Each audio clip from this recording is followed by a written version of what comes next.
هنرد على رسالة جايه لنا في شخص مغترب مصري في المملكة العربية السعودية. بيقول أنا في كرب وبسبب المصريين ومش عارف أدخل شغلي ولا أي حاجة. القصة دي حصلت هنا في إيطاليا في 2007.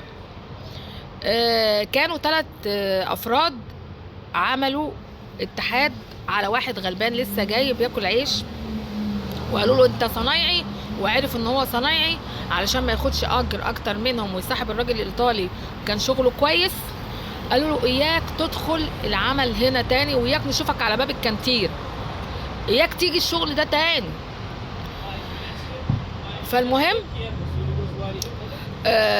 بعدها ب3 ايام الناس اللي منعوا قطعوا عيش الراجل الغلبان ال3 ماتوا في حادثة جماعية في الطريق، في حادثة عربية على الطريق السريع. فأنا عايزة بس رسالة لكل واحد فاكر إن اللي جاي هياكل رزقه، محدش هياكل رزقك. ما تفتريش عشان انت معاك ورق وهو ما معهوش ورق، وعشان هو لسه جاي مش معاه لغة تفتري عليه. افتكر برضو ان انت في بداياتك كنت جاي محتاج حد يساعدك، الناس دي محتاجة حد يساعدها. وافتكر برضو ان قطع العيش حرام.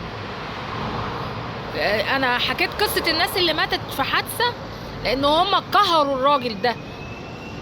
يعني لما يكون راجل ومتغرب وعايز يعني بايع بيته وعايز يسد تمن رحلته علشان يحسن مستوى عيشة اهله، واحنا كلنا عارفين العيشة في مصر عاملة ازاي.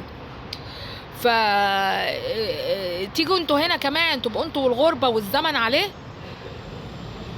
ماتوا ال3. الراجل اللي في الغربة في المملكة العربية السعودية بعت لي رسالة بيقول ادعي لي، والله احنا بندعي كل المغتربين مش لحضرتك بس، ربنا يفرجها عليك وينصرك يا ابني، واتمنى من ربنا ان دعوتي ربنا يقبلها ان شاء الله.